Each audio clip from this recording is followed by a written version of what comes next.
en el primer libro de Samuel,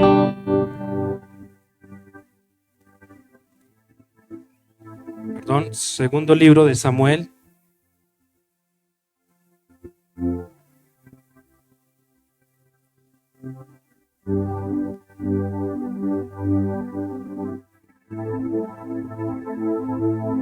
¿verdad?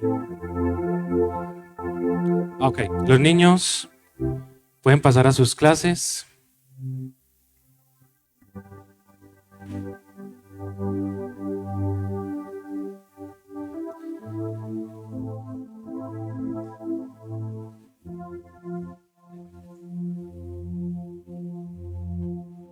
Gracias. Capítulo 6 del segundo libro de Samuel. Vamos a leer el versículo 10, 11 y 12 y ahorita estaremos extendiendo un poquito más esta historia. Quisimos hacerlo a través de esta canción que precisa mucho en uno de los personajes que hoy vamos a estudiar, vamos a reflexionar sobre esta palabra.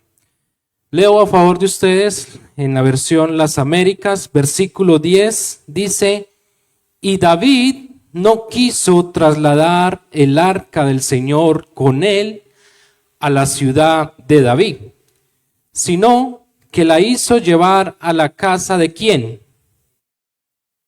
Dígalo más fuerte, ¿de quién? Obed-Edom el Geteo. Por 3 meses permaneció el arca del Señor en la casa de ¿quién? Dígalo fuerte. Eso.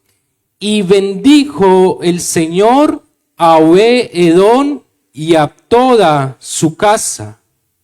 Y se dio aviso al rey David: el Señor ha bendecido la casa de Obed-Edom y todo lo que le pertenece, a causa de ¿qué? Del arca de Dios. Dígalo fuerte. ¿De qué? Entonces David fue y con alegría, ¿con qué? Hizo subir el arca de Dios de la casa de Obed-Edom. ¿A dónde? A la ciudad de David. Cierra sus ojos y hacemos una oración por la palabra del Señor. Padre, en esta mañana, una vez más, delante de ti, Dios de los cielos, nos presentamos, Señor, para escuchar la reflexión de tu palabra, para escuchar tu voz, para escuchar el mensaje, Señor, que has puesto en mi corazón para cada uno de mis hermanos y hermanas que están aquí presentes en esta mañana. Y seguramente a través de las plataformas, Señor, de Facebook, de Zoom, aquellos hermanos, amigos que nos puedan escuchar, imploramos, Dios, que tú puedas sensibilizar sus corazones, que esta palabra no llegue vacía, Señor, sino que al contrario pueda ser de edificación, pueda ser de consolación y por qué no también de exhortación, Señor. Padre, imploramos la presencia de tu Espíritu Santo en medio de nosotros.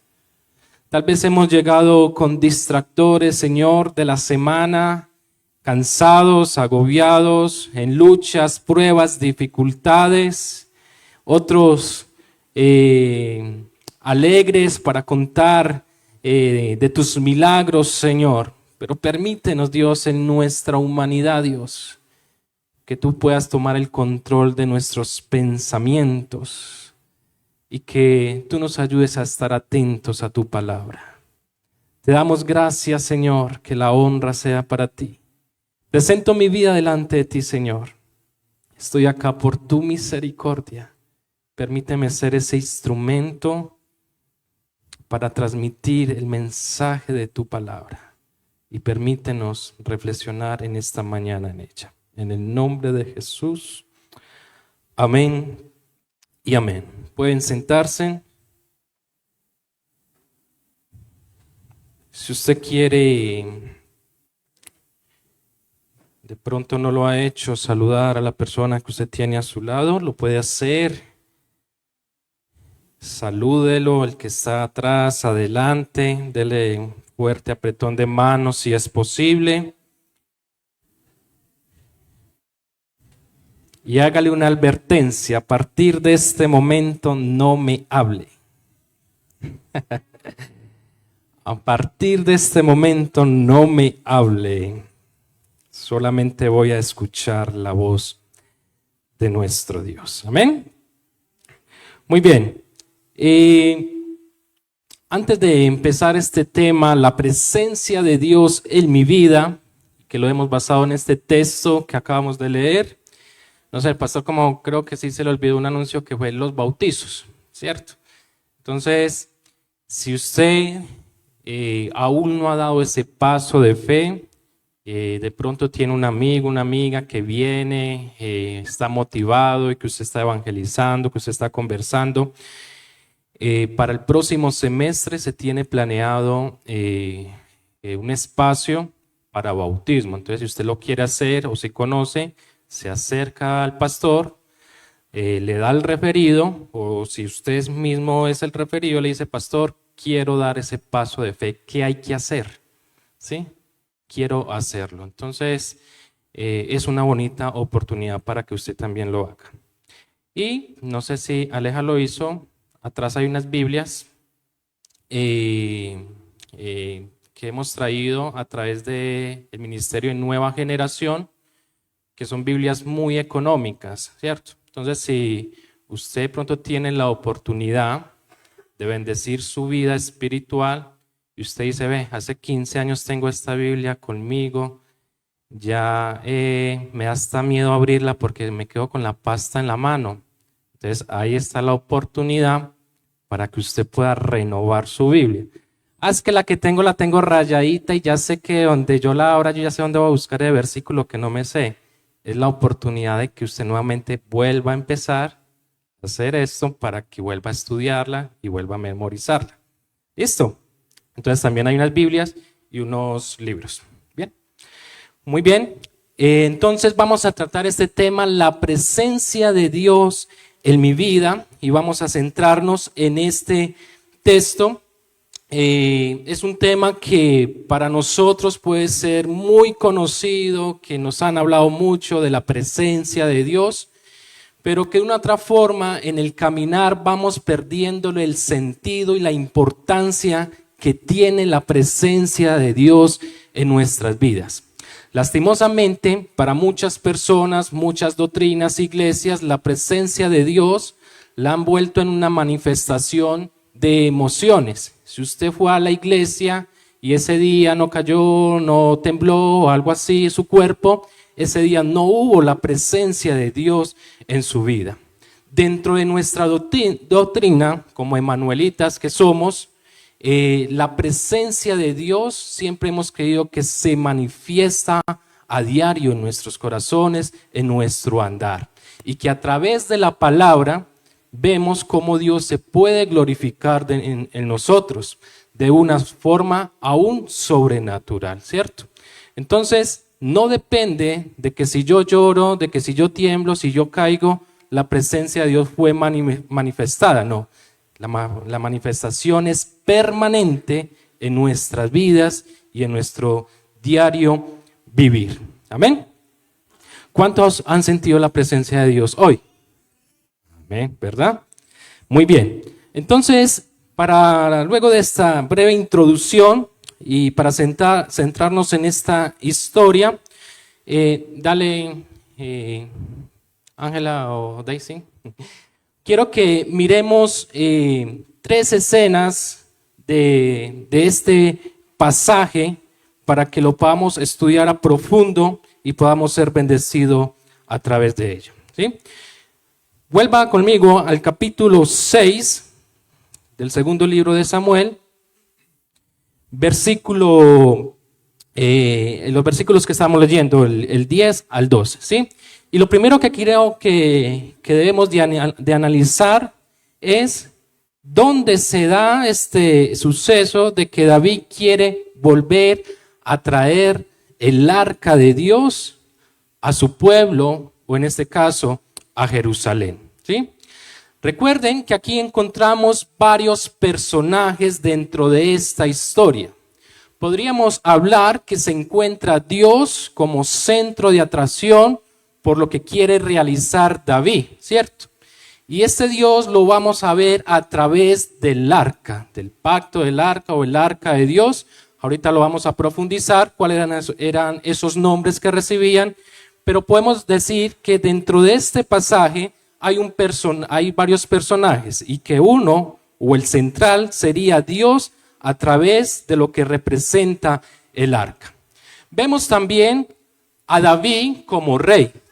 Recuerden que David es nombrado rey y que para aquella época el pueblo estaba dividido en dos reinos, el reino de Judá y el reino de Israel. ¿Sí? Si usted va conmigo al versículo 4, quiero que esté muy atento y que sea muy ágil, porque hay muchos versículos donde algunos los vamos a ver, otros les daré la cita. Pero si usted va conmigo para dar a entender el personaje o el perfil de David, versículo 4 nos habla de cuánto tiempo reinó David, ¿sí?, en estos dos reinos, en el reino de Judá y en el reino de Israel. Dice el versículo 4 del capítulo 5 ahí atrásito.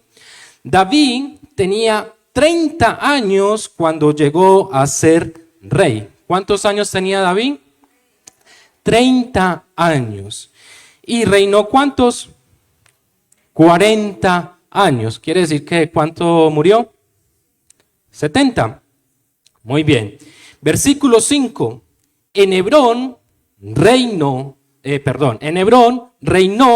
sobre Judá ¿cuántos años? ¿Y cuántos meses? 6 meses. 7 años y 6 meses. ¿En dónde? En Judá, ¿verdad? Y en Jerusalén reinó ¿cuánto? 33 años sobre todo ¿qué? Israel. Entonces aquí nos da un dato el escritor de cuánto reinó David. 7 años, 6 meses en Judá y 33 años, ¿dónde? En Israel, en Jerusalén. Muy bien. Ahí ya tendríamos un perfil de David, ¿cierto? Podríamos dar una aclaración de quién era David. Y ustedes ya conocen el resto de la historia de sus inicios, que David era ¿qué? Antes de entrar a este proceso de pasar a rey, era un ¿qué? Un pastor de ovejas, ¿cierto? ¿Cómo se llamaba el padre de David? ¿Cuál? Isaí. Muy bien, muy bien. Ahí les hice una breve evaluación, ¿cierto, Maricita? Muy bien. Vaya conmigo al versículo 1. Dice, volvió David a reunir a todos los hombres escogidos de Israel. ¿Cuántos eran? 30,000. ¿Y quién eran estos hombres o estos personajes? Sin perder la cita, yo quiero que me acompañe rápidamente al primer libro de Crónicas, capítulo 13. Primer libro de Crónicas, capítulo 13, versículo 1. Voy a leer a favor de ustedes. Entonces David consultó con los capitanes de millares y de centenas, es decir, con todos los jefes. Versículo 2. Y David dijo a la asamblea de Israel, si les parece bien y si es del Señor nuestro Dios, enviemos mensaje a todas partes a nuestros parientes que permanecen en toda la tierra de Israel. Y también a los sacerdotes y a quienes más, a los levitas que están con ellos en sus ciudades y tierras de pastos, para que se reúnan con nosotros, y mire lo que dice el verso 3, y traigamos a nuestro lado el arca de nuestro Dios, porque no la hemos consultado desde los días ¿de quién? De Saúl. Y toda la asamblea dijo que así lo harían, porque esto pareció bien a todo el pueblo. Entonces, ¿de dónde salen estos 30,000 hombres que nos menciona en Samuel, en el capítulo 6? De esa convocatoria que hace David. Vamos a enviar mensajeros desde la parte más alta, el sur, hasta el norte, y se extiende a sus lados, oriente, occidente, y vamos a decir que vengan los levitas, vengan todas las personas que quieran reunirse para que vayan conmigo a traer el arca de Dios. Versículo 2 del capítulo 6. Y David se levantó y fue con todo el pueblo que estaba con él a Judá, para hacer subir desde allí el arca de Dios, la cual es llamada por nombre, el nombre del Señor de los ejércitos, o en su Biblia, Jehová de los ejércitos, que está sobre los querubines. ¿Sí? Quise traer un mapa, no sé si está en la siguiente diapositiva, para que usted logre entender un poco de la distancia de la cual estaba el arca y la ciudad de Jerusalén, que era donde iban a llevar el arca. Arriba vemos unas cruces o una señalización que empieza desde Silo. ¿Sí? Digamos que esto es todo el recorrido que había hecho el arca de Dios. Ahorita vamos a profundizar por qué estaba el arca de Dios en Kiriat Jearim, ¿cierto? Que aquí en el versículo 2 nos lo menciona como Baala de Judá, que también era conocido allí. Así, entonces, Kiriat Jearim y Baala eran o hace referencia al mismo lugar. De Kiriat a Jerusalén habían aproximadamente unos 14 kilómetros de distancia, ¿sí? Entonces quiere decir, y para que usted tenga una idea, más o menos hice el cálculo, es como ir de aquí al parque de Sabaneta, más o menos, ¿sí? De aquí allá hay unos más o menos 14 kilómetros. ¿Sí? Entonces, esa era la distancia por la cual tenían que llevar el arca. Pero no era un camino pavimentado, no era un camino plano, ¿cierto? Sino que se encontraban, porque era una zona montañosa, incluso habían lugares que tenían que subir y eran como los caminos, como conocen en el campo, caminos de arriero, ¿cierto? Muy bien. Entonces, más o menos esta es la distancia que había que llevar el arca de Dios a la ciudad de Jerusalén, a la ciudad de David, como lo menciona el escritor, y la distancia era más o menos unos 14 kilómetros. ¿Bien hasta ahí? Muy bien. Versículo 3.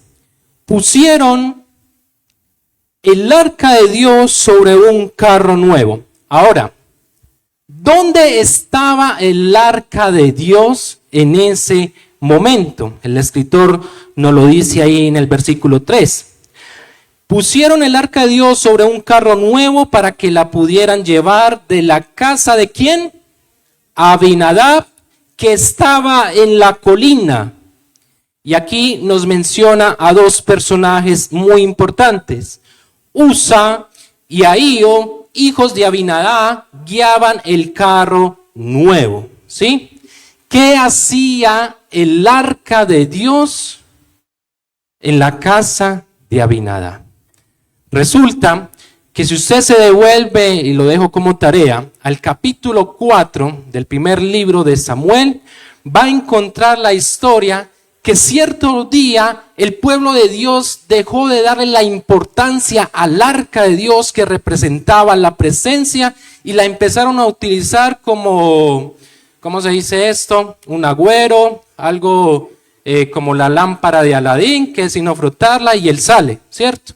Y ese día Dios quiso darle una lección al pueblo de Israel. Y ellos estaban en guerra con los de Gad, con los filisteos. Y dijeron, vamos a llevar el arca de Dios al campo de batalla. Y esto va a hacer que Dios nos dé nuevamente la victoria sobre nuestros enemigos.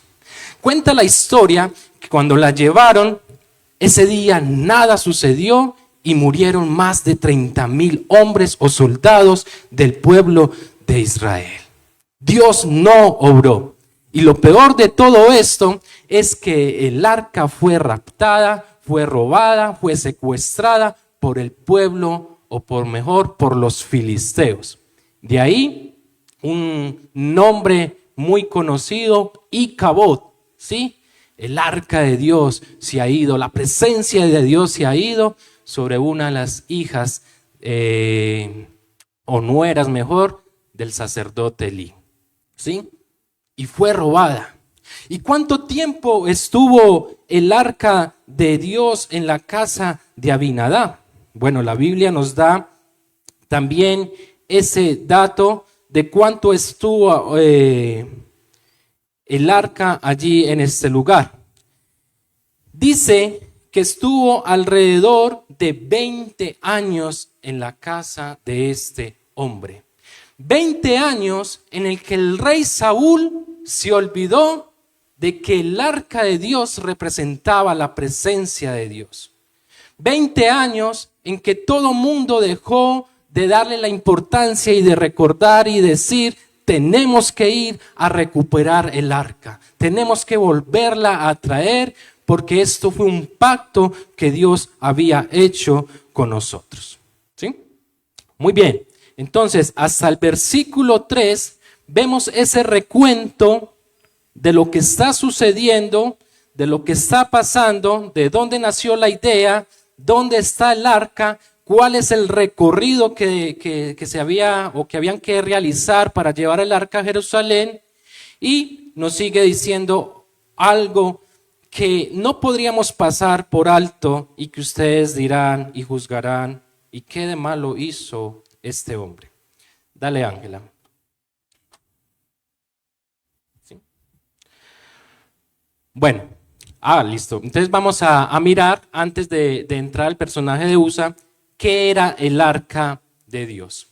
Era conocida como el arca del pacto, ¿cierto? Si usted va conmigo, alguien rápidamente que sea así ágil en la Biblia, que vaya y me busque en Josué 3:6 o Hebreos capítulo 9, versículo 4.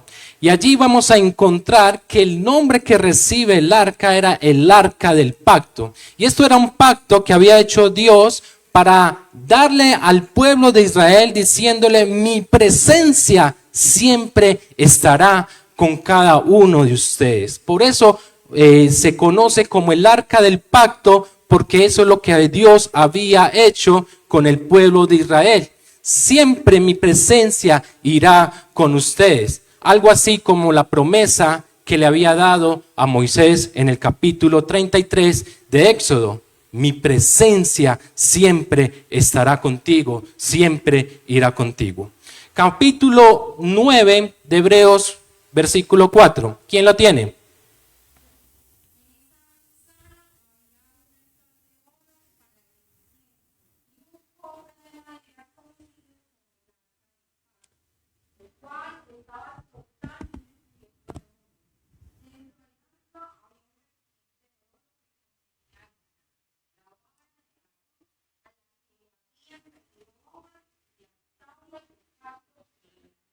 Muy bien, entonces, ¿qué había ahí en el arca? Ahí estaba la vara de Aarón, maná y las tablas de la ley. Y más o menos esa es una idea para entender qué era el arca o cómo era, ¿cierto? Habían dos querubines de frente, esto era forrado en oro y Dios había dado pues como algunas instrucciones. También se conoce como el arca del testimonio, Éxodo capítulo 25, versículo 22 dice que también se conocía como el arca del testimonio. ¿Y por qué creen ustedes que sería el arca del testimonio según el contenido de ella? ¿verdad? ¿Cierto? Entonces era el testimonio de contar que Dios fue fiel al pueblo de Israel, que nunca los abandonó, que estuvo con ellos en el desierto, siempre trajo la provisión, ¿sí? Y cómo Dios los rescató y fue su Dios allí en el desierto. Ahí mismo en ese capítulo 25, en el versículo 10, vemos que Dios fue quien ordenó la construcción del arca. Eso no fue idea del hombre, sino que fue una idea del mismo Dios queriendo representar en algo físico que su presencia siempre iría con ellos. Y había una logística para el traslado del arca, ¿cierto? Recuerden que el pueblo de Israel en el Éxodo está caminando por el desierto, se está moviendo de un lugar a otro con la idea de llegar a la tierra prometida. Entonces había una logística que decía, como para resumirlo, que solamente una generación, los levitas, eran los únicos que podían mover el arca de Dios. Nadie más lo podía realizar. Y Dios había elegido quiénes debían transportarla. Entonces esto confirma el punto anterior de la logística, ¿sí? De cómo se debía realizar. Crónicas capítulo 15, versículo 1 y 2. David quiso cumplir esa logística o estas reglas que había puesto Dios. Y dice el versículo 1, David hizo casas para sí en la ciudad de David y preparó un lugar para el arca de Dios y levantó una tienda para ella. Entonces David dijo, nadie ha de llevar el arca de Dios sino los levitas, porque el Señor los escogió para llevar el arca de Dios y servirle a Él para siempre. Esos eran los únicos que podían realizar ese traslado. Dale, Ángela. Muy bien. Y aquí vemos entonces, volviendo al capítulo 6, versículo 4 de Samuel, del segundo libro de Samuel, dice, y lo llevaron con el arca de Dios de la casa de Abinadab, que estaba en la colina, y Ahío iba delante del arca. David y toda la casa de Israel se regocijaban delante del Señor con toda clase de instrumentos hechos de madera, de abeto, con liras, con arpas, con panderos, con castañuelas y con címbalos. ¿Ah, que eso se volvió qué? Una fiesta, ¿cierto? Y dice que David danzaba con alegría porque estaba trayendo nuevamente la presencia de Dios a Jerusalén. Muy bien, versículo 6. Pero, y recuerde que cuando en la Biblia dice un pero es que hay una, ¿cierto? Hay como un contraste, ¿sí? Pero cuando llegaron a la era de Nacón, Usa extendió la mano hacia el arca de Dios y la sostuvo porque los bueyes casi que la volcaron o la movieron o la hacían caer. ¿Sí? Versículo 7. Y se encendió ¿qué? La ira del Señor contra Usa y Dios lo hirió allí. ¿Por qué? Por su irreverencia. Y allí murió junto al arca de Dios. En nuestra humanidad podríamos decir, qué muerte tan injusta. ¿Sí? ¿Qué hizo de malo Usa para que Dios se enojara y le quitara la vida? Si lo único que quiso hacer era sostener para que el arca no se fuera a voltear, a caer, a ensuciar, para que de pronto no se fuera a dañar. ¿Qué de malo hizo Usa? Lo importante acá es que el escritor o el autor de Samuel nos da una claridad y dice que él extendió ¿qué? Su mano, ¿sí? Y esto da la interpretación de que ninguno de nosotros como humanos, como seres vivientes, podemos sostener en nuestras manos la presencia de Dios. Porque si nosotros podemos sostener con nuestras manos la presencia de Dios, quiere decir que no es Dios quien tiene el control en nuestras vidas, sino que somos nosotros quien controlamos la presencia de Dios. Hay un salmo que dice que todo está en las manos de Dios, toda la creación está en las manos de Dios, que nosotros estamos en sus manos y no la presencia de Dios en las nuestras. ¿Sí? Y esa fue la irreverencia de Usa. Usa, si vio que eso se iba a caer, déjelo, porque él no estaba admitido o perfilado para haber colocado su mano. Y nosotros de una u otra forma, así como le pasó al pueblo de Israel más atrás, que quisieron llevar el arca y ponerla ya como el símbolo de que si la traemos Dios nos va a dar la victoria, muchas veces nosotros queremos manipular la presencia de Dios. Primero, en nuestra vida personal. Señor, y trae tu manifestación, tu presencia, Señor. Porque la necesitamos, porque la queremos imponer. ¿Sí? Pero Dios se glorifica es cuando Él quiere, no cuando nosotros se lo imponemos. Noche de la manifestación de la presencia, noche de milagros. Porque tenemos el control de la presencia de Dios para decir cuándo va a ser manifestada. Y nosotros de una otra forma caemos en esto. Tenemos la promesa de que su presencia siempre estará con nosotros. Entonces volvemos el arca, o lo volvieron el arca, como la lámpara de Aladín. Si la froto, si la invoco, aparece el genio. Y esa fue la irreverencia que hizo Usa allí. Amén. ¿Van conmigo? ¿Sí? Versículo 8. Entonces David se enojó. ¿Qué hizo David? ¿Con quién se enojó? Con Dios. ¿Cómo así que lo vienes y lo matas? Recuerden que Dios es un Dios ¿qué? Celoso. Nadie puede tocar la presencia de Dios porque sí, en ese contexto. ¿Sí? Y Dios es un Dios celoso. David, tú no entiendes lo que está pasando. Y David dice la Biblia en el versículo 7, y se encendió la ira versículo 8. Entonces David se enojó porque el Señor había estallado en ira contra Usa y llamó a aquel lugar, ¿cómo? Pérez Usa hasta el día de hoy. ¿Cómo te atreves a hacer esto? Y pareciera que es justificable el enojo de David contra Dios, como a veces usted y yo nos enojamos contra Dios.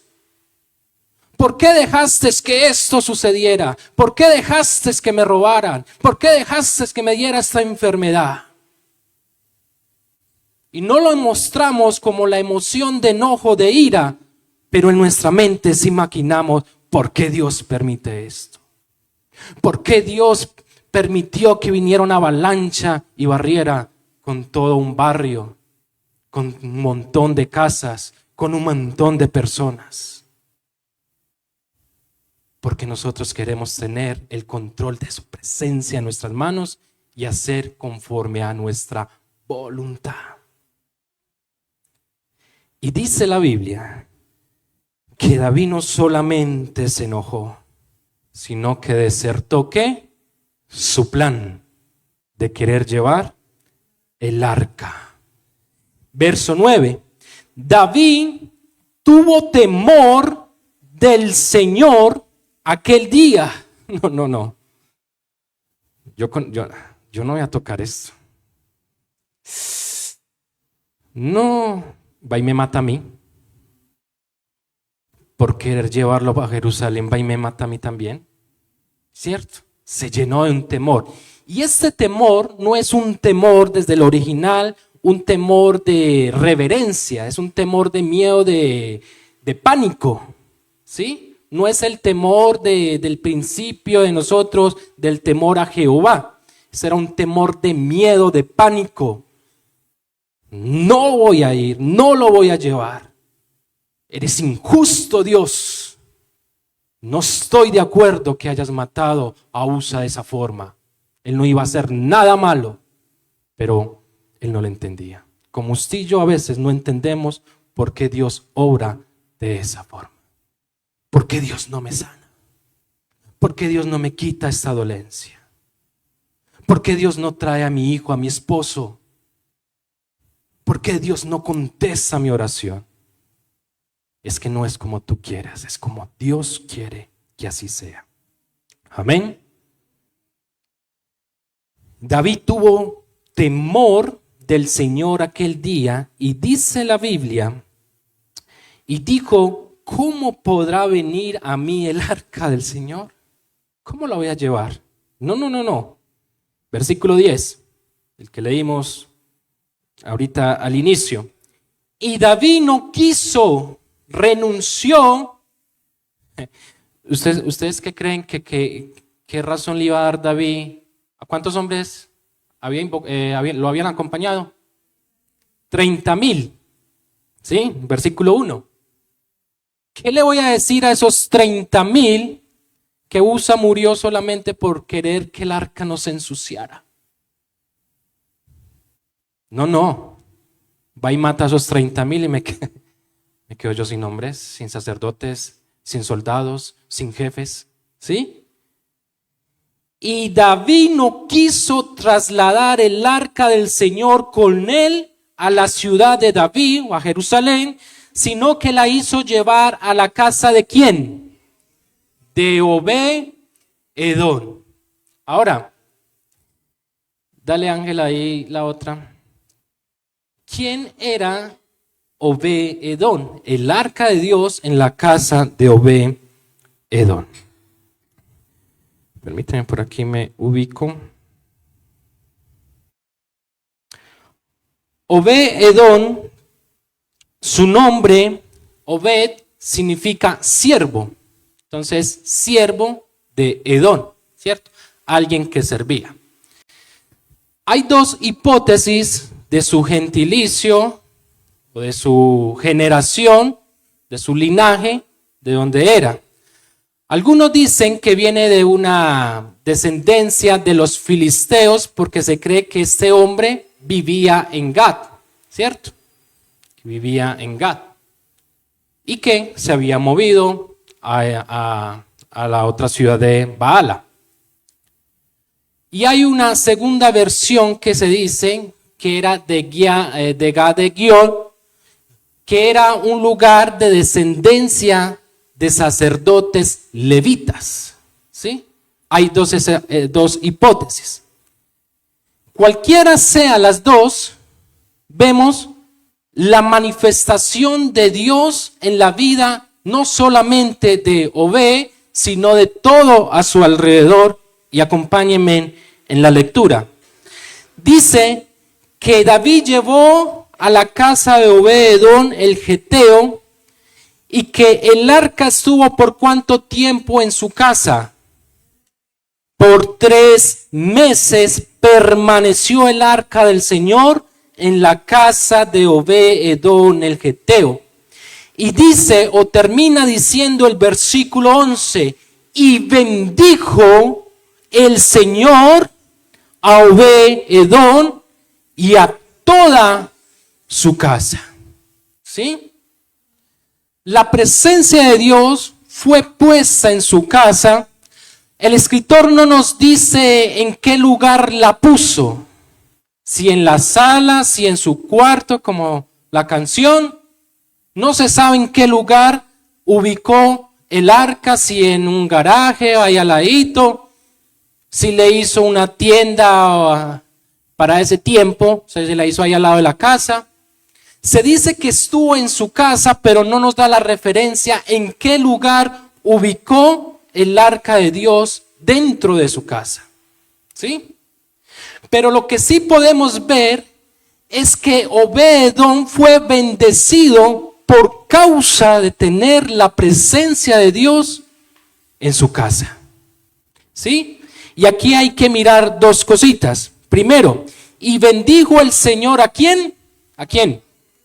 Como primero, como persona, Dios lo bendijo a él. ¿Sí? Lo prosperó, le dio sabiduría. Fue un hombre que amó la presencia de Dios y ahorita lo vamos a mirar más a fondo. Le sirvió. No sabemos si él tenía idea de lo que era lo que representaba el arca, pero lo que sí podemos asegurar es que le dio la reverencia al arca de Dios.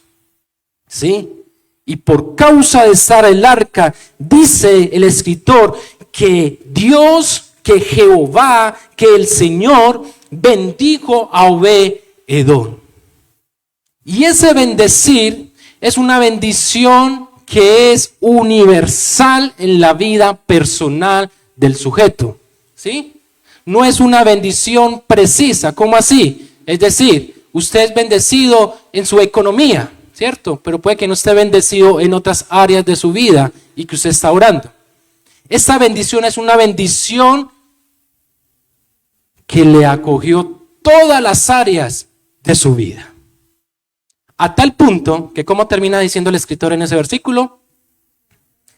Y a toda su casa. ¿Estará hablando de estructura? ¿Qué era la casa en ese tiempo? ¿A qué hacía referencia? Familia, ¿cierto?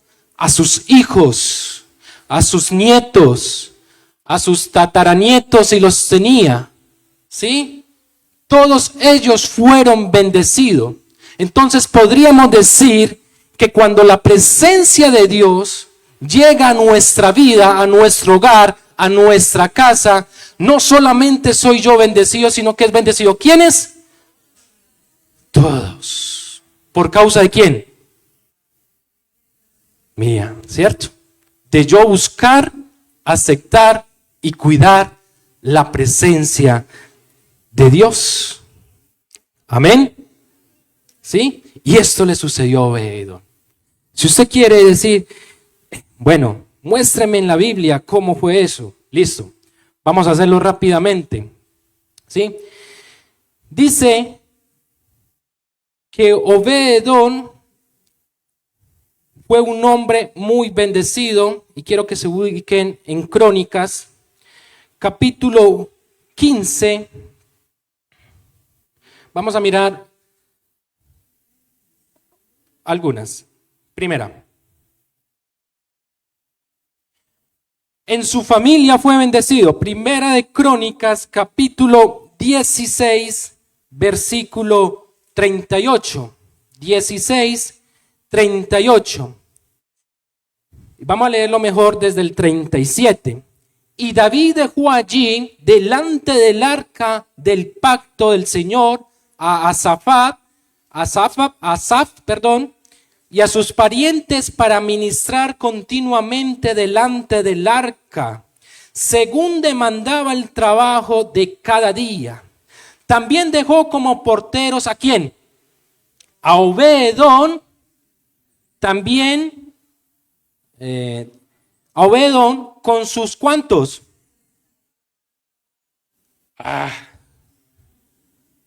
Le rindió. Así que si usted quiere la presencia de Dios en su vida, piénselo bien. ¿Sí? Hay algunas familias donde la presencia de Dios se manifestó de esta forma. ¿Sí?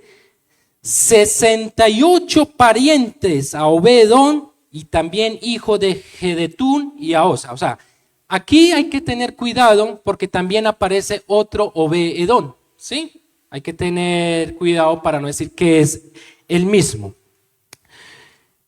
Ahí atrásito dice en el versículo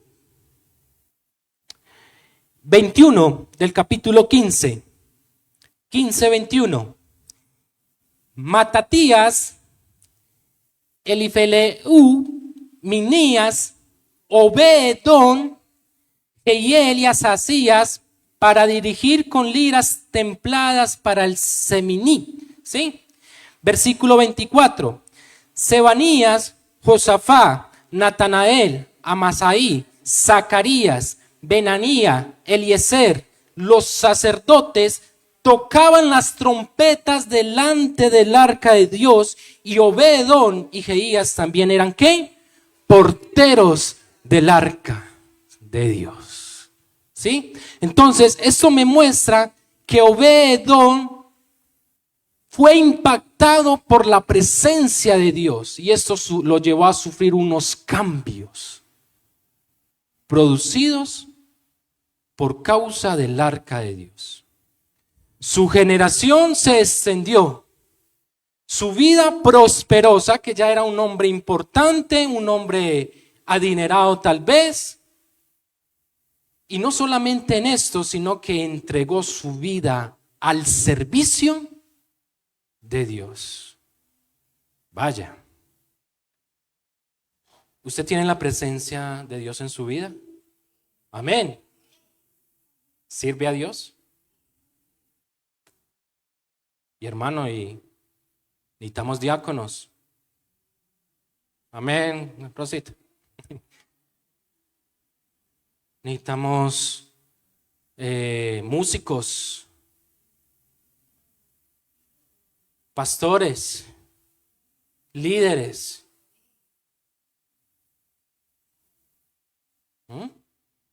Ay, no, es que yo le sirvo desde mi casa porque yo evangelizo. Sí, pero en la vida de Obedón habla de un servicio en el templo o en la iglesia a Dios, producido por el arca de Dios. Quiero ir cerrando con esto, porque quiero hacer varias aplicaciones desde este pasaje.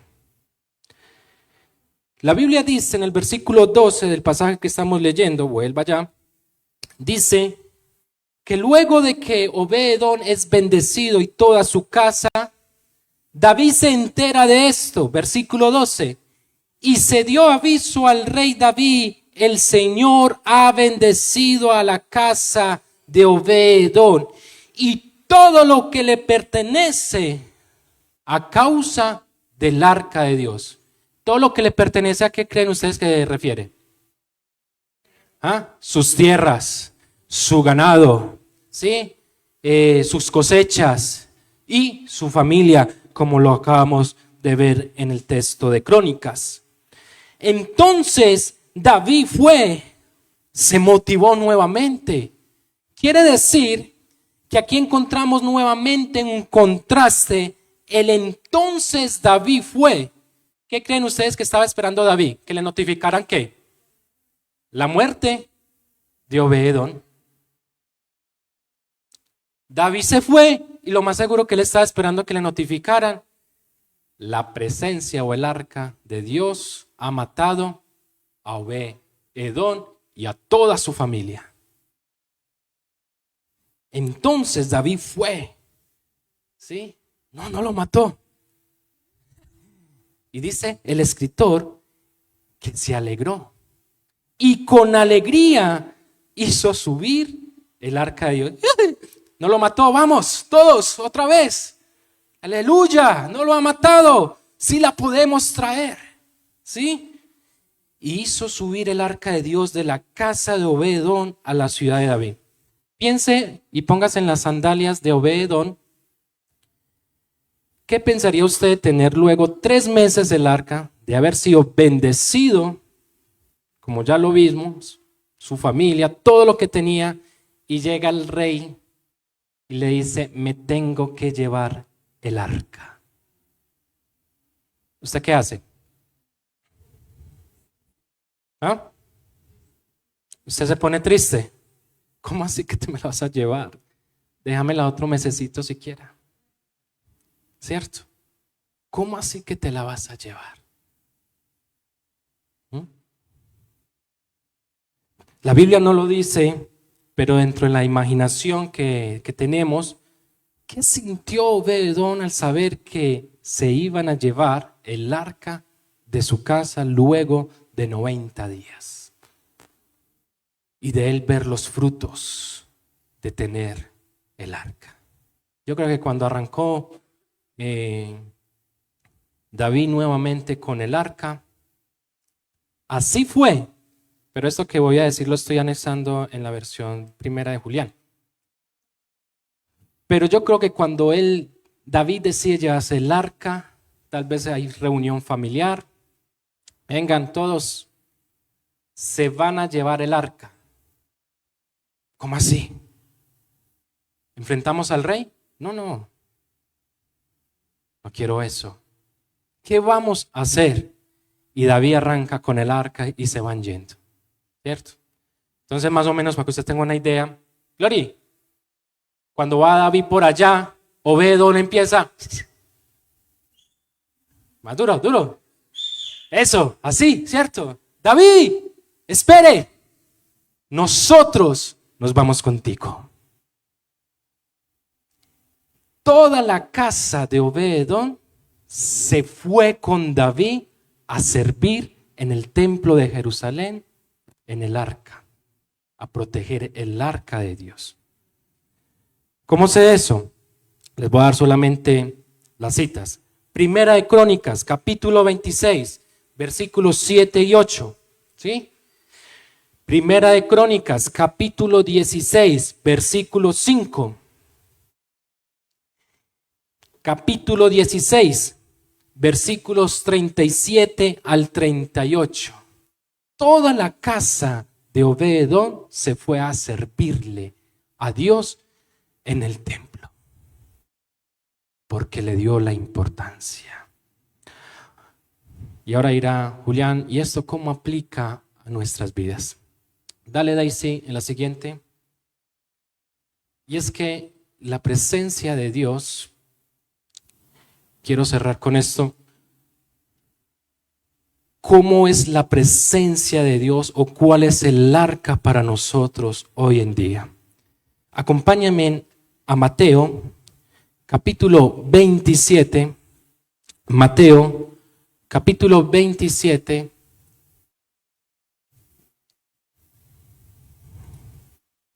¿Sí? Versículo, leámoslo desde el versículo 45.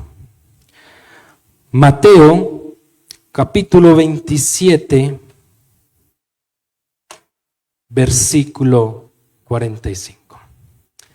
Tal vez para nuestra generación o nuestra actualidad ya no existe el arca de Dios o la presencia de Dios representada en un arca como fue para el pueblo judío o para el pueblo de Israel en aquel momento. Pero con este texto usted va a lograr entender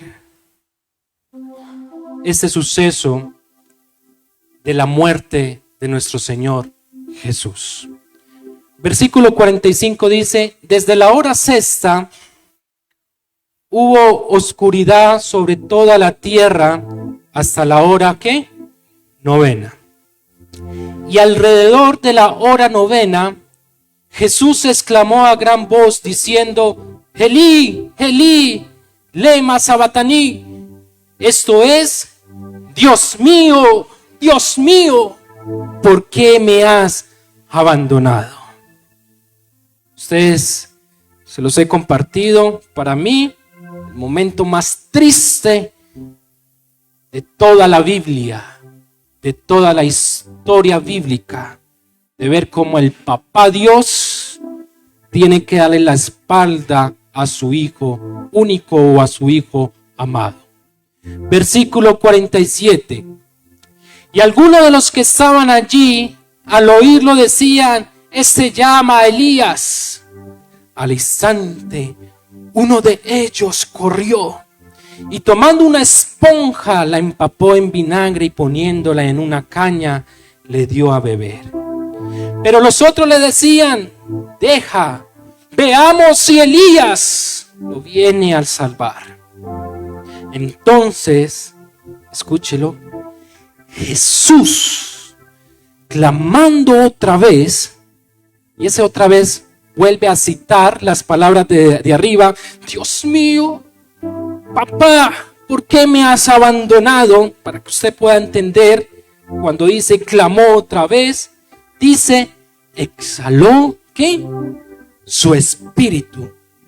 Y en ese momento, mírelo, el velo del templo se rasgó, ¿en qué? En dos. ¿Qué había detrás del velo en el templo? Estaba la presencia de Dios. ¿Y qué representaba la presencia de Dios? El arca. Eso es lo que había detrás del templo. Por eso cuando Jesús muere, Mateo lo cita muy bien al decirlo, y el templo, el velo del templo se rasgó en dos, de arriba a abajo, y la tierra tembló, y las rocas se partieron, y los sepulcros se abrieron, y los cuerpos de muchos santos que habían dormido resucitaron. ¿Qué quiere decir esto? Que con la muerte de Jesús, ya la presencia de Dios no iba a ser representada en el arca, en algo simbólico, sino que Jesús tomaba ese puesto, esa posesión, de que Él sería el canal para que la presencia de Dios viniera sobre nosotros. Amén. Ya no era necesario ir y a hacer un sacrificio, llevar un cordero al templo para que el sacerdote lo entrara allá al lugar santísimo donde estaba el arca de Dios. Ya no era necesario eso, porque el Hijo de Dios, Jesús, con su muerte, tomó esa posesión, o posición mejor, de cordero. Y ya sería Él el canal nuestro para que esa presencia de Dios venga a nuestra vida. Mi pregunta es, ¿y tú cómo cuidas de la presencia de Dios? Y cuando leía esto, entonces yo le decía: Señor, ¿cómo podemos cuidar tu presencia? Entonces me llevó al texto, o sea, inmediatamente ve y lee mi bautizo al comienzo de Mateo, ¿sí? Y cuando dice la Biblia en el capítulo 3, en el versículo 13, entonces Jesús llegó de Galilea al Jordán donde estaba Juan para ser bautizado por él. Pero Juan trató de impedirlo. Entonces él dijo: yo necesito ser bautizado por ti y tú vienes a mí. Jesús le respondió: permítemelo ahora, porque es conveniente que así sea. Entonces Juan consintió. Dice el versículo 16: después de ser bautizado, Jesús salió del agua inmediatamente. Dice que los cielos se abrieron en ese momento y el Espíritu ¿de quién? De Dios. ¿Cómo descendió? Como una paloma. Y luego hubo una voz que dijo en el cielo: ¿este es quién? Mi Hijo amado. Ahora, a lo que voy es que cuando dice que el Espíritu de Dios vino sobre él, quiere decir que era la presencia de Dios puesta en su Hijo y que él iba a ser el portador de su presencia. Y ponga, el escritor no lo dice, pero dice que descendió como ¿qué? Paloma. Piense por un momento que esa paloma se postre en su hombro. La presencia de Dios en tu hombro.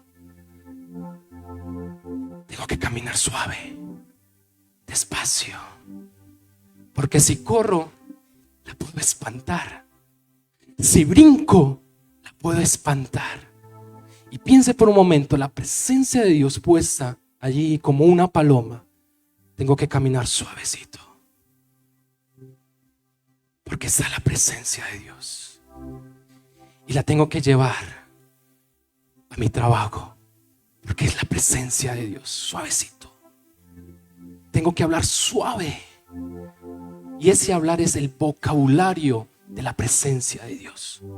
Soy capaz, Dios está en mí. Adoro a Dios. Tengo que llevar la presencia de Dios a la universidad o al colegio. Tengo que llevar la presencia de Dios a mi hogar, con mi pareja, con mi esposo, mi esposa, para cuando estemos hablando, no irla a espantar. ¿Sí? Tengo que llevar la presencia de Dios cuando estoy con mi novio o cuando estoy con mi novia a solas. Tengo que llevarlo a todo lugar. Cierto día, algún día les conté este testimonio. Estuvimos en la fiesta de la empresa en Sura y una fiesta de 3,000, 4,000 personas, música y todo esto, y yo estaba allá. Fui. Quería saber, era la primera vez que iba a esta fiesta. Y hubo un momento que yo escuché la voz: Julián, no puedo estar acá. No puedo estar acá contigo. Yo me tuve que salir por el ruido y todo esto, y me salí y entendí que era el Espíritu Santo que me hablaba. No podemos estar acá. No puedo estar contigo allá adentro, porque ese ruido me espanta. ¿Sí? Yo le dije: no quiero que me dejes, me voy contigo. Me vine. Porque hay lugares donde la presencia de Dios no puede estar y donde tú a veces quieres estar.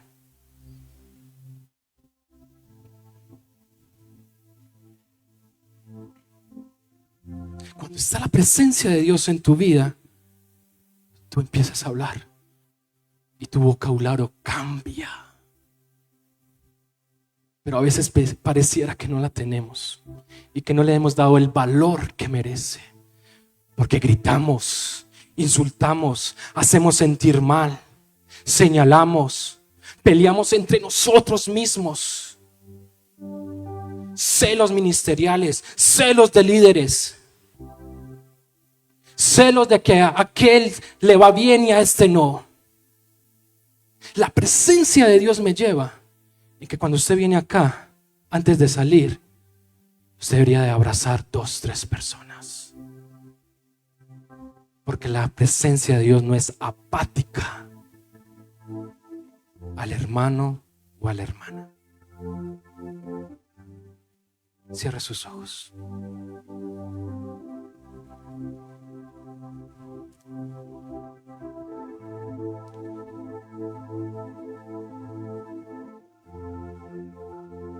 Y me estoy robando unos minutos, perdóneme.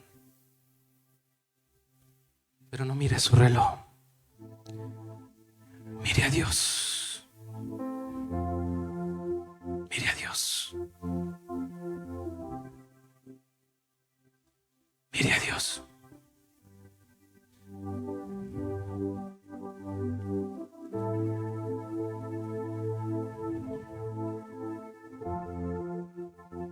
Mi presencia siempre estará contigo. Esa fue la promesa de Dios a muchos personajes que nos narra y nos cuenta la historia bíblica. Pero ese es el mismo Dios que usted y yo venimos a adorar a este lugar. Así que escuche la voz de Dios diciendo: mi presencia siempre estará contigo. Mary, mi presencia siempre estará contigo. Aleida, mi presencia siempre estará contigo. Siempre estará contigo. Yané, mi presencia siempre estará contigo. Siempre. Tal vez tú sientes que tú has sido irreverente con la presencia de Dios.